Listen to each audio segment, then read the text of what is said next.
Let's find out who's the T102sportsnow.com Fanelli, Evans, and Patel Athlete of the Week. This student-athlete showed their mettle in competition and put up incredible numbers, just like Fanelli, Evans, and Patel. With over 100 years of combined experience, the attorneys at Fanelli, Evans, and Patel provide results you can count on. Back with another Fanelli, Evans, and Patel, T102sportsnow.com Athlete of the Week. This week's honor going to Panther Valley senior quarterback Brody Breiner. Brody, thanks for being here with us today. It's an honor. Thank you. So congrats on Athlete of the Week. Let's tell the people a little bit about what got you there. You go 17 of 21 passing for 240 yards. You add 14 carries for 131 yards. You score twice, once through the air, once on the ground. A 20-0 shutout win over Mahanoy Area. You guys clinch a playoff berth. First 4-win season for Panther Valley since 2009, when I assume you were probably still in diapers. You've been around this program, Brody, a long time now. What's different about Panther Valley football this year? It's great. I think our senior class plays a big factor. We're all great leaders. We all bought in from day one, our freshman year. We've been working together for 4 years, and I think it's we're big leaders, and I think that's a very key for this year. Yeah, and let's go through your performance Friday night. You average about a first down every time you carried the ball. You completed 81% of your passes through the air. What was working out for you there on Friday night? I think we started off a little slow, but running the ball was really good at the beginning. Our linemen played really well. And then at the end, we saw some stuff that opened up in the passing game. My receivers, Gavin Yurchek, Chase McGardle, and Benny Banner had huge games, and they were getting open, which was amazing to see. They made some plays. Yeah, that's a perfect transition. I was going to talk about the receivers. Obviously, you've got over 1,200 passing yards now this season. We know your line deserves a ton of credit for protecting you back there, but I do want to talk about those receivers. You think about their stats on the season. Yurachek, 46 catches, 481 yards, 4 touchdowns. McCardle, 47 catches, 427 yards, 2 touchdowns, and then Banner average, capping it off, 20 catches of his own for 221 and 2 scores. Outside of maybe Minersville, I don't think you'll find another receiving core in the area that's producing like that. How are the numbers for those 3 guys been so good this year? It's amazing. They're all really good sized kids, and it's amazing because we could just take shots whenever we feel like it and trust them and making plays, and they usually do, which is great. And they're all very physical kids that when they get the ball, they can make people miss and get a lot more yards after the catch. Yeah, and for you personally, as a dual threat quarterback, which area of your game do you think has improved the most? I feel like my pocket presence, like passing the ball, is a lot better because when I was younger, we had to roll out more because I didn't have great pocket presence. But I feel like this year it's a lot better, and I feel like it's showing really good. Awesome. So correct me if I'm wrong about any of these, but I noticed something kind of interesting about your Panther Valley career as I was looking back, doing some research on you. Most of your wins as QB1 for Panther Valley have come on the road. I'm sure you know that. But when you look back at those 3 home wins, one came, I believe, your first game as a starting quarterback against Salisbury your sophomore year. Another one came 2 weeks ago on your senior night against Shenandoah Valley.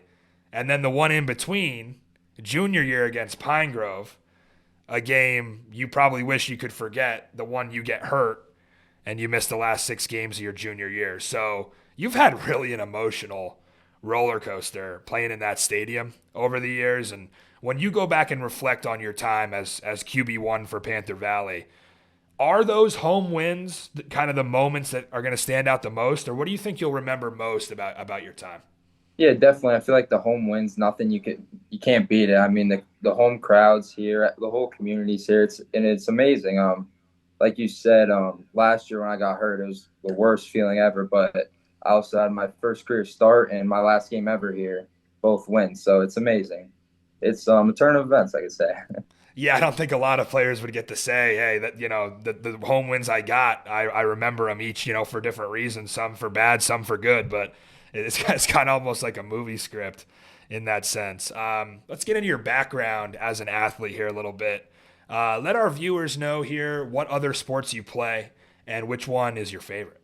I play baseball. I've been playing baseball my whole life. I'm currently committed to Ursinus College to go there to continue my college career there for baseball. I played basketball my whole life, and I played track up until sophomore year. I'd say baseball is probably the one I like the most because I've been playing it my whole life. I started football in 7th grade, and I have a lot of fun in football. It's amazing. Friday Night Lights, nothing could beat it. But favorite, it's always been baseball even growing up for you, you think? Yeah. Yeah. Okay. Yeah, so we talked about your present accomplishments, what got you Athlete of the Week. We get into your past a little bit. I want to talk about the future for a second. You brought up Ursinus. For those of you who don't know, Brody is committed to Ursinus for baseball, just announced that last month. Tell me about that process and kind of what led to you becoming a Bear. It was a little tough in the summer. Like, it was just stressful, like figuring out where I would want to go, getting recruited and all that. But I went to a camp there, and the coaches stuck out to me, the facilities, everything about that place stuck out to me, and it felt like home. And that's where I continued my college career there. Absolutely. All right, let's have a little bit of fun before we get out of here with Brody. We'll do some this or that, Schuylkill County edition. We'll start it off with trucks or Jeeps. Jeeps. I'm a Wrangler guy. I have a Wrangler. How about bonfires or block parties? Bonfires. Bonfires. Now, this is going to be a tough one for you. Hunting or fishing? Depends what season is, because, 2 months ago I lost a 4-pound bass. So right now it's hunting season. Can't win them all. And we'll do a pizza one if you want to get a slice in your hometown. Rosetta's or New Columbus? Rosetta's all the way. No brainer. Yeah, there you go. And I do have one more for you, Brody. We have to know before you go, what is the origin story of your nickname, Hotto Jesus? It's a long story. I can't even get into it. Hey, some things are better left unsaid, my friend. I have to ask. You know that. But, of course, the Summit Hill crew and all you guys out there have had some fun performing at Mount Jeff and doing some things over the years. So always a great community out there. Yeah, we were listening to your song in the locker room the other day. There you go. Keep it up.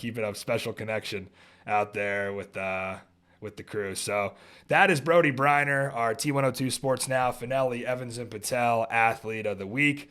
Brody will be in action this Friday night. Panther Valley capping the regular season off at Minersville before they will go on to Week 11, where they are now guaranteed a playoff game. Brody, good luck the rest of the way here, and thanks for joining us today. Thank you. I appreciate it. Check us out next Wednesday for another T102sportsnow.com Fanelli, Evans, and Patel Athlete of the Week. At Fanelli, Evans, and Patel, get the best when faced with the worst.